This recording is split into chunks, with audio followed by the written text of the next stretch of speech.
आप पत्रकार बन गए और उसके बाद आपने इंटरव्यूज बहुत ऐसे ऐसे किए राजीव जी, बड़े बड़े लोगों के, देश और दुनिया में, जो खूब वायरल हुए। आज तक उनकी क्लिप्स वायरल हो जाती हैं। सबसे अच्छा इंटरव्यू, सबसे बड़ा इंटरव्यू, सबसे दिलचस्प इंटरव्यू आपका कौन सा रहा? देखिए, बहुत लोगों के इंटरव्यू है। मुझे ऐसा लगता है कि जो जिन इंटरव्यूज की चर्चा होती है बहुत ज़्यादा, मैं देखता हूँ सोशल मीडिया पर, मोदी जी का इंटरव्यू, सब मोदी जी विधायक भी नहीं थे, पार्टी में थे जब उनका इंटरव्यू किया था। और अपने बीजी फिल्म्स के मालवीय नगर में तब ऑफिस होता था, उसी में आके इंटरव्यू हुआ था, जो स्टूडियो छोटा सा होता था वहाँ पे। तो क्यों सोचा आपने इनका इंटरव्यू करना चाहिए? नहीं, इसलिए क्या कि उस समय मुझे लगा कि सबसे ज़्यादा सक्रिय संगठन में, प्रॉमिसिंग लगे आप? हाँ, सक्रिय संगठन में वही है सबसे ज़्यादा। और उस समय उनका इंटरव्यू किया गया। उस समय शायद उतनी व्यूअरशिप नहीं होगी, बाद में देखे कितने लोगों ने उस इंटरव्यू को आज तक चलाया जाता है। बाल ठाकरे साहब का इंटरव्यू बहुत मशहूर होता है, अटल जी का इंटरव्यू जिसमें उन्होंने तमाम बातें कही थी, वो बड़ा मशहूर होता है। और जो है ये सोनिया जी का पहला हिंदी इंटरव्यू, वो भी मैंने किया था। दलाई लामा का इंटरव्यू, राष्ट्रपति का भी कोई इंटरव्यू नहीं देते थे, इसके पहले परंपरा थी। मैंने उस परंपरा को तोड़ के के आर नारायण साहब का इंटरव्यू किया था, पहले राष्ट्रपति का इंटरव्यू, जिन्होंने इंटरव्यू दिया मीडिया में, राष्ट्रपति इंटरव्यू नहीं दिया। बेनज़ीर भुट्टो का इंटरव्यू बड़ा ज़बरदस्त। उस बेनज़ीर के इंटरव्यू से मुझे लगा कि वो एक नेता के अंदर झूठ भी कॉन्फिडेंस से बोलने की हिम्मत होनी चाहिए, जो उनमें थी। कि कितने उससे जो है वो, जिस तरह से उन्होंने अपने पति को डिफेंड किया था, सिर्फ जरदारी को, कमाल था वो। नवाज शरीफ का इंटरव्यू किया था, तो ओवरसीज जाके इंटरव्यू करना बाहर विदेश में, तो ये सारे काम हुए थे। तो वो कई इंटरव्यू ऐसे हैं जिनकी काफ़ी चर्चा रही। आज लता मंगेशकर का इंटरव्यू आज तक भी जबरदस्त है। उसको आज अगर आपको मौका मिले, किसका इंटरव्यू करना चाहेंगे राजीव जी? आज अगर मौका मिले, किसका इंटरव्यू करना चाहेंगे?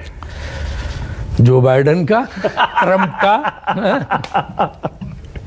अगर मान लीजिए आपको राहुल गांधी का अच्छा, नरेंद्र मोदी जी का इंटरव्यू फिर से करने का मौका मिले, राजीव जी क्या पूछेंगे उनसे? अरे तो अगर इंटरव्यू दें, वो तो हमारे पास सवालों का तो भंडार है। तो मतलब ये मान लें कि अब राजीव जी के मन में कभी कभी वो इच्छा दोबारा से जागती है, जब इंटरव्यूज देखते हैं, चाय वाला इंटरव्यू देखते होंगे, तो लगता होगा यार काश मैं भी ऐसा कोई शो दोबारा शुरू करूं। पुराने दिन याद आते होंगे राजीव जी को? नहीं, देखिए, निश्चित रूप से आते हैं। जो आप काम शुरू से कर रहे हो, तो उस काम में आपकी दिलचस्पी तो रहती है, और उसका एक सेगमेंट हो सकता है। हम क्या, हम राजनीतिक लोगों के इंटरव्यू नहीं करते हैं, क्योंकि हमें कोई अधिकार नहीं है, हमें कोई उनको सवाल करने का अधिकार नहीं है। जब हम खुद राजनीति में हैं, तो हम उनसे प्रश्न पूछने का अधिकार नहीं, इसलिए मैंने वो बंद किया कि हमें कोई उनको सवाल क्वेश्चन करने।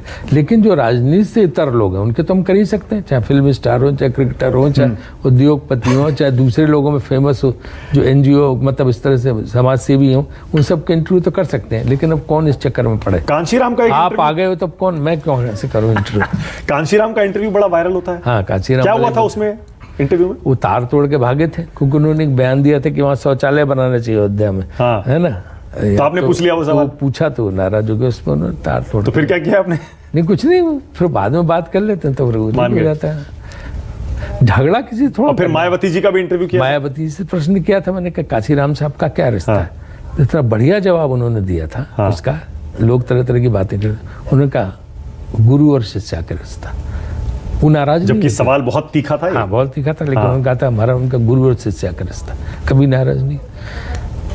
आजकल तो राजीव जी सोशल मीडिया पर कोई भी इंटरव्यू करिए, कोई भी सवाल करिए, ऐसी ट्रोलिंग होने लगती है। अगर आपने तीखा सवाल नहीं किया, कोई सॉफ्ट सवाल पूछ लिया, ट्रोलिंग वाले क्या नोटिफिकेशन बोलते हैं, क्या बोलते हैं? हाँ, नोटिफिकेशन आता है। उनको पढ़ने नहीं चाहिए। हमारे भूपेश बघेल जी कहते हैं कि हम तो वो पढ़ते नहीं, वरना रात में नींद ना आए। क्योंकि तमाम लोग बैठे हैं, वो दुनिया भर का कुछ भी। पर आपकी राय इस पर क्या है? ये इस पे मेरी राय है कि नहीं, जैसे मान लीजिए आपने कोई सॉफ्ट सवाल पूछ लिया, तो कहते हैं बिका हुआ इंटरव्यू है, इंटरव्यू करना है तो ऐसा करो जैसे करण थापर ने मोदी जी का किया था, और मोदी जी पानी पीकर इंटरव्यू छोड़ के चले गए थे। पहले लोगों के हाथ में अपनी जो है वो क्या बोलते हैं, विचार देने की या अपनी भावना प्रकट करने के लिए कोई उनके पास हथियार नहीं था। अखबार थे या टीवी था। अब सबके हाथ में एक एक हथियार आ गया, जिस पे लिखते रहो, जो मन में है सो लिख दो। कोई जिम्मेदारी नहीं है, कोई पूछताछ नहीं है, कोई कार्रवाई नहीं है, तो जिसके जो मन में आता लिखते। तो ये वो है। मैं कहीं पढ़ रहा था कि आप संसद में इसीलिए गए, आपने इसलिए ठाना क्योंकि आपको सेंट्रल हॉल में एंट्री नहीं मिलती थी। नहीं, सेंट्रल हॉल का रूल था कि 25 सत्र आपने क्यों, और डेली पेपर में काम करता हूँ, बाकी मैगजीन वालों के था कि हफ्ते में 2 दिन का पास बनता था, ऐसे एक सेशन में शायद 2 दिन का हाँ। ऐसा। तो वो तो था ही भाई, एक पत्रकार के नाते सेंट्रल हॉल से लोगों को बड़ी खबरें मिलती थी, तो सबको चाव रहता था, मुझे भी रहता था। तो मैंने कहा कि इस समस्या के एक ही समाधान है, खुद ही MP बन जाओ।